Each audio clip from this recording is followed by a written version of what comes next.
Hey guys, welcome back to my channel. Hope you guys are doing well. So today I want to talk about Khloe Kardashian, beauty standards and body dysmorphia, plus my own story.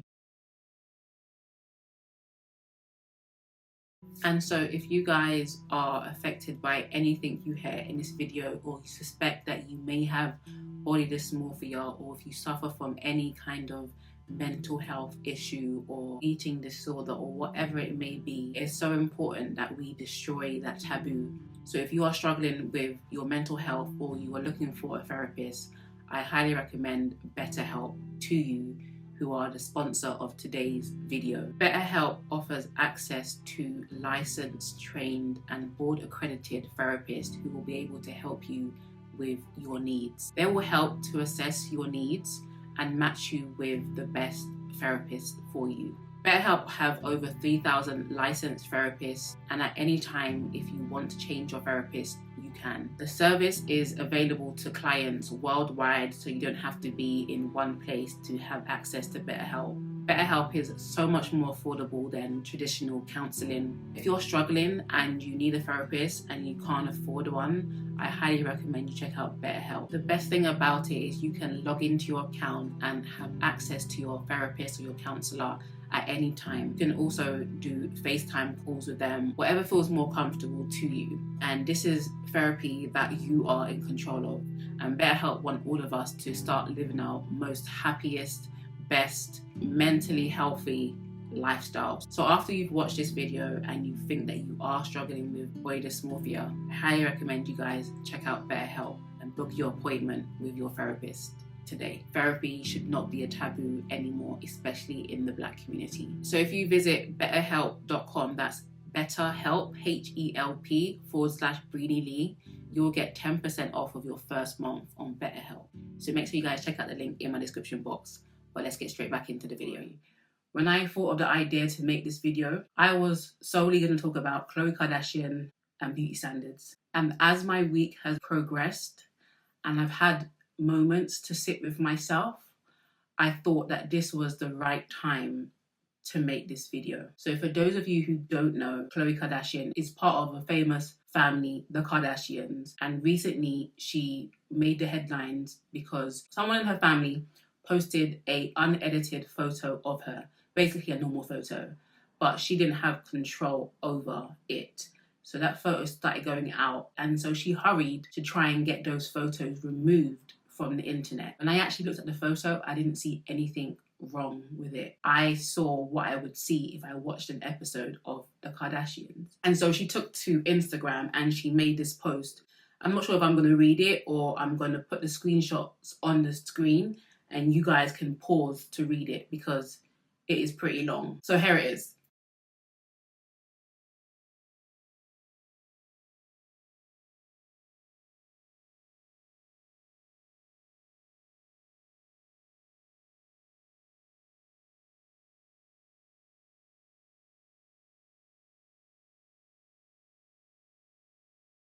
Now, most people don't feel sorry for Khloe Kardashian because they feel like she and her family have created the beauty standard that she is now trying to live up to. And the society that she is blaming should be a family that created this society. I also understand people sharing photos or videos of us that we don't like. And none of us can sit here and lie and say that we haven't untagged ourselves from a family photo that our mum posted of us on Instagram. Why? Because on social media, we have a level of control with how we want to be perceived. Believe it or not, nobody shows you everything. Even the people that shows you every line, every crease, every cellulite, there are still things that people hold back from you or from us on social media. Let's talk about the beauty standards, okay? No one can lie and say that there isn't a beauty standard. No matter how much we want to kick and fight against it, there is a beauty standard in this world, and there always has been. It's not new. It's not because of social media. It just always has been. A woman's beauty has always been up for consumption, and women have always tried to compete with each other to be the most beautiful. And fast forward thousands of years, we have social media, which was originally set up as a rate my looks situation. Who was the most beautiful? If you guys watched the Facebook documentary or the Facebook film, you realize that these websites were set up as a rate this. So we have the likes, we have the comment section, we have the retweets, we have the shares, we have all of those stuff that basically judge how good we are or how good we look. And so no one can deny that there is a beauty standard, and there is a beauty standard, and 90% of us don't fit into it. The other 5% of us come a little bit closer. The other 4% are almost there, but the 1% is literally what it is. It's just the 1%. And on social media, we try our hardest. We try our hardest to look a certain way, to be perceived a certain way, because we are subconsciously or consciously trying to meet this beauty standard. And of course, there are people out there who are fighting against it, and I rate them so much, because it takes a lot to fight against something that is so apparent in our everyday life. So to anybody that is fighting against it, kudos to you. But I would say that I'm part of the 5% that come just a bit close, but still don't measure up. So I relate with Khloe. The reason why people get onto Khloe more than they get onto Kim, because Kim, let's be honest, Kim Kardashian is the standard of beauty these days. She created her own lane, and she now is the standard of beauty. She's tan. She can go either white when she wants to, mixed race passing, but she only needs to take her tan off to be white again, to be acceptable to white people. And she only needs to put a tan on to be acceptable to black people. She's very versatile. She has the small waist, the big hips, and the big bum, which is now now on trend. Back in the day, it wasn't. And Khloe Kardashian, on the other hand, has always been different from her siblings, to the point of people questioning whether her father is or was her real father.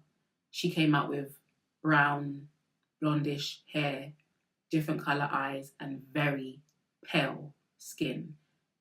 Khloe cannot pass for mixed race, no matter how much she tries. And the funny thing is, Kim Kardashian edits her photos. Kim Kardashian uses filters. But when you're already the standard, you can do whatever the hell you want. A little filter is not going to change people's perception of you. They're always going to view you as beautiful. Whereas Khloe, on the other hand, her face, her height, her body maybe is more closer, but her height, her skin color, her skin complexion, her facial features are so far from that of Kim's. So when she uses a filter or she edits her photos to oblivion, it's obvious. When Kim Kardashian does it, no one bats an eyelid, because they're always going to fall back on, well, Kim Kardashian is naturally beautiful anyway.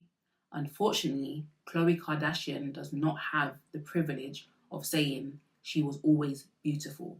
And that's why I want to talk about the ugly duckling syndrome.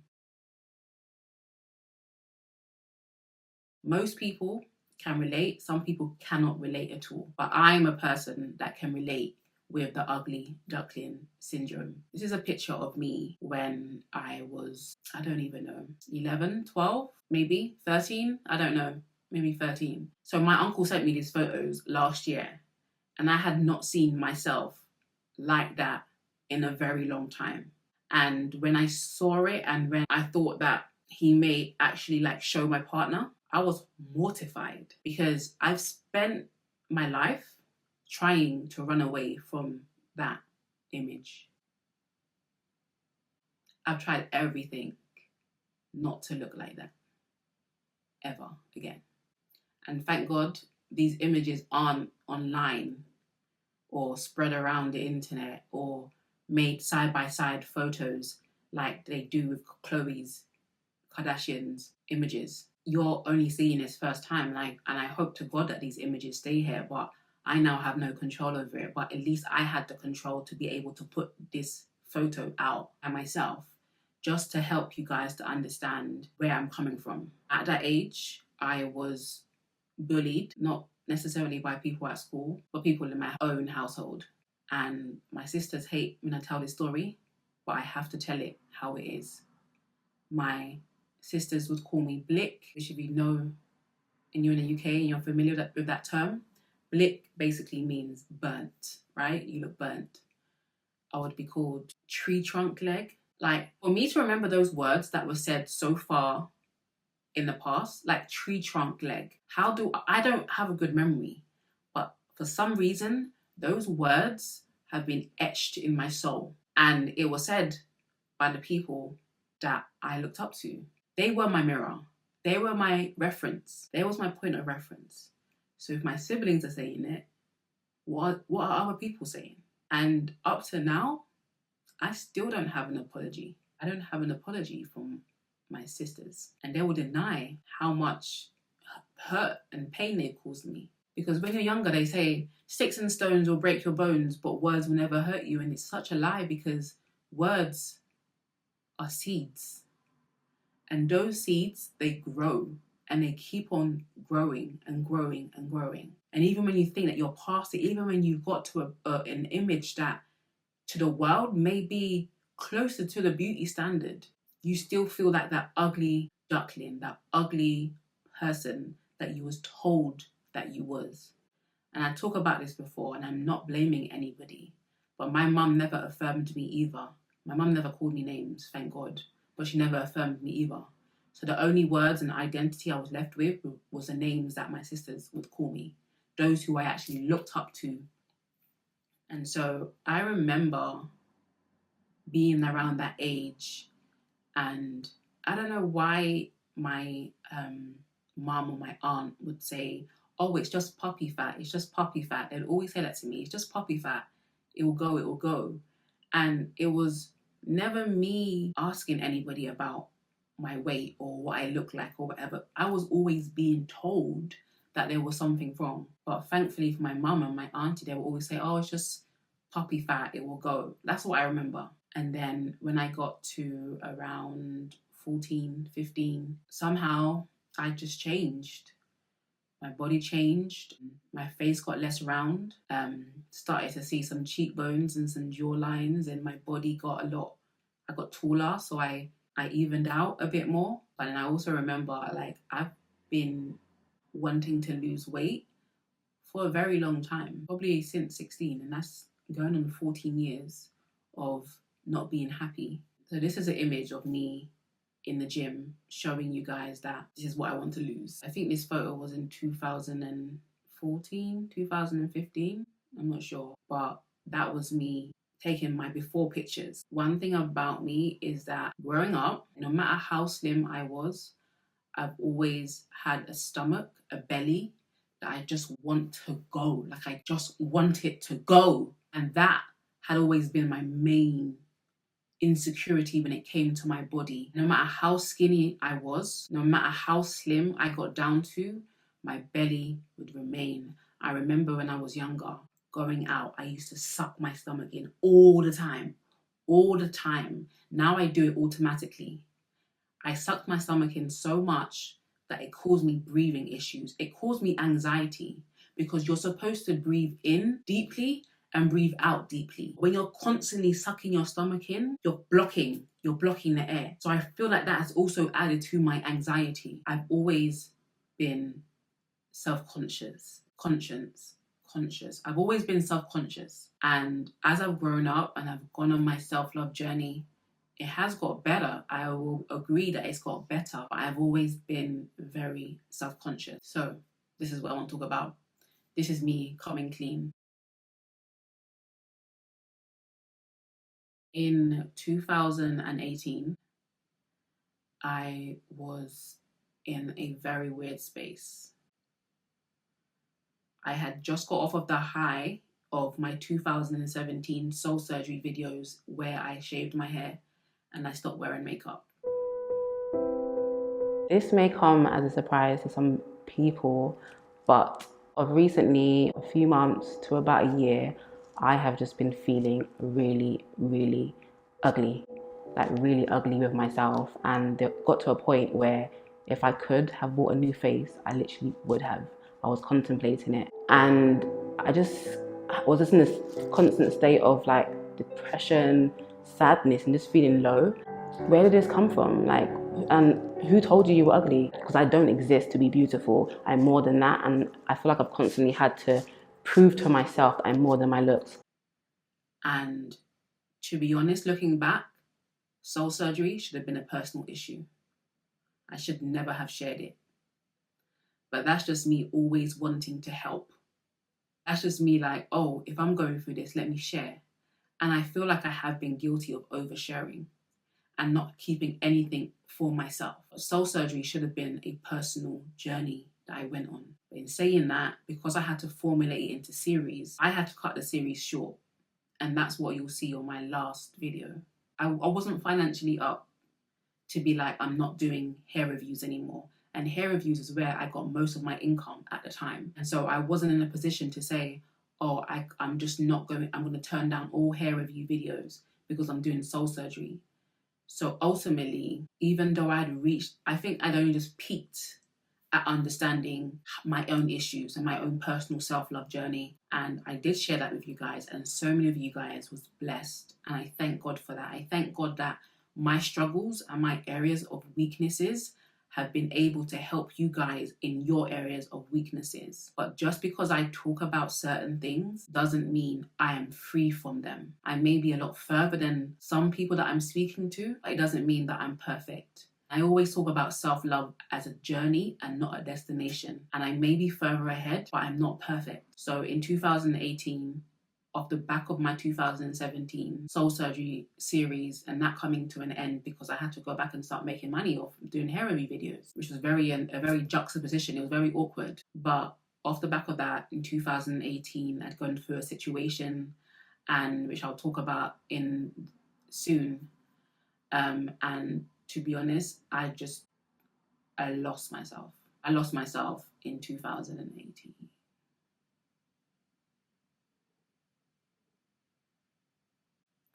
I lost myself in 2018.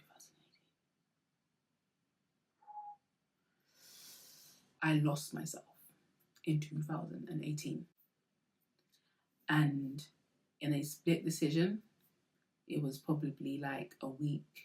Okay, so basically what happened was cosmetic surgery in Turkey contacted me asking me if I wanted to get some work done. And in the past, I dreamed of being able to get liposuction. I was like, when I get money, I'm going to get liposuction. It had always been in the back of my mind. But when this clinic DM'd me and asked me if I wanted to do anything, I then went on a week of researching, looking, figuring out things. And mind you, I was not in the emotional state. I was not in the right emotional state to even think straight, but I got obsessed with the idea of getting a BBL. And when I compared the prices of liposuction to a BBL, I thought, what's the point in getting a liposuction when I can take the fat out and put it somewhere? And back in 2018, people were doing BBLs, but they were getting crucified for it. So I decided I'm going to do it anyway, because I thought somehow this will take away the awkwardness that I've always felt in my own body. It is a real shame to hate the body that God has given you. It's a real shame, and it is shameful. And the clinic gave me an option whether to promote it and I get it for free or to pay for it.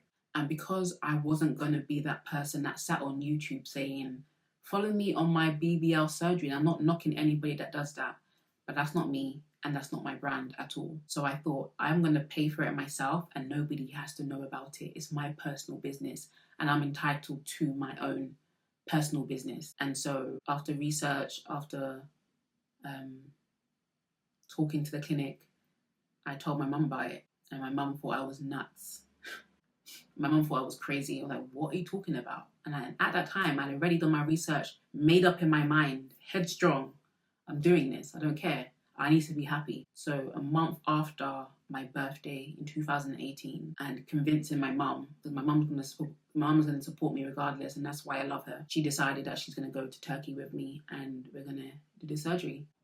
I had the surgery, and Just before my surgery, I had to fill out a form that made them aware of any issues I have. And I don't have any issues. Whenever I go to the doctors, I just say, I take no to everything. Diabetes, no, no. But then my mum was like, oh, but she has sickle cell trait.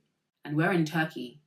There's a language barrier. She was like, oh yeah, she has sickle cell trait. So I have a sickle cell trait. And that's what a lot of people don't know. I don't have sickle cell, but I have the trait.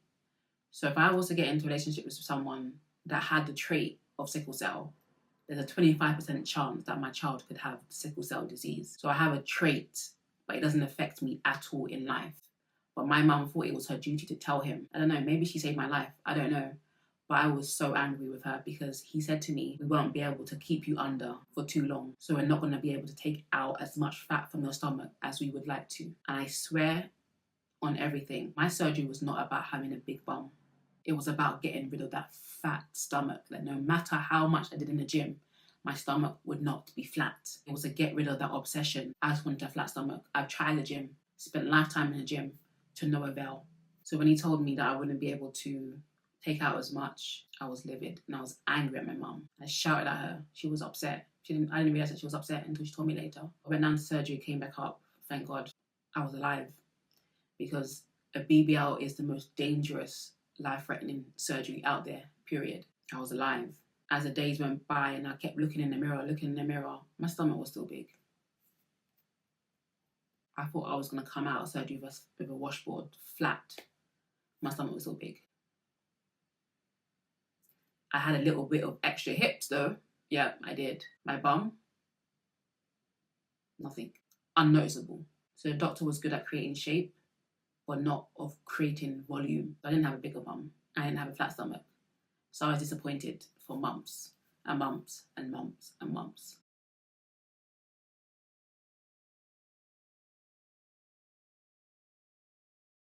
Went backwards and forwards with the doctor, seeing what he can do, and nothing happened.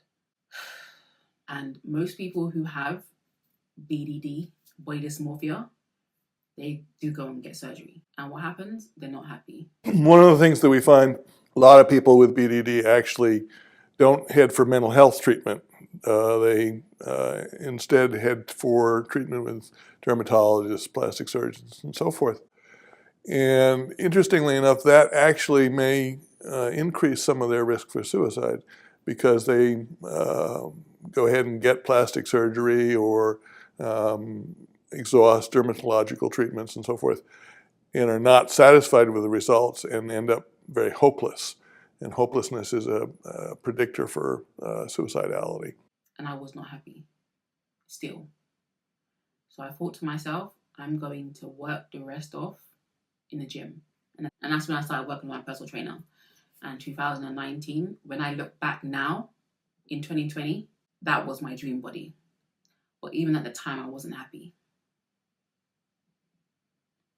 I'm only looking back and saying 2019 was my dream body because I'm like double the size I was then. And you guys have obviously noticed, people have commented and said, you're thick, are you pregnant, all this kind of stuff, and it's just so unhelpful. But I rarely read the comments. And for me to get on YouTube and film knowing I don't like my body, it's only the grace of God. Because if it was up to me, I would not show my face. And I had a season, I went through that in last year of not wanting to be on social media. And that's when I made my video of how to be authentic. And I kind of covered how I only enjoy taking pictures and I have to live in my truth. I don't enjoy being seen. And it was definitely a tough year for me last year, because I'd gained the weight. I had gained so much weight. But last year I went on the keto diet and I lost weight as well. So I'm going to insert photos. This was my, I think it's 2 months, 3 months difference. But the first one is where I started out at. But I'm probably back to the first picture now. And I'm not proud of it, but there's nothing to say that I won't try again. I don't know. And that's why my tagline in soul surgery was, keep trying to fix what you can't see, but it's the soul that needs the surgery. So I need to go on my own soul surgery, not in front of the camera, away from the camera. And I have to get and be at peace with how I look, because this whole situation and not knowing how to talk about this, because there was some shame, there's shame there, that I had to resort to surgery. For some people, it's like surgery, who cares? When it comes to surgery, I'm neither for or against it. I'm kind of just neutral. One thing that I am now is more compassionate towards people that feel that they'd have to go and do those things.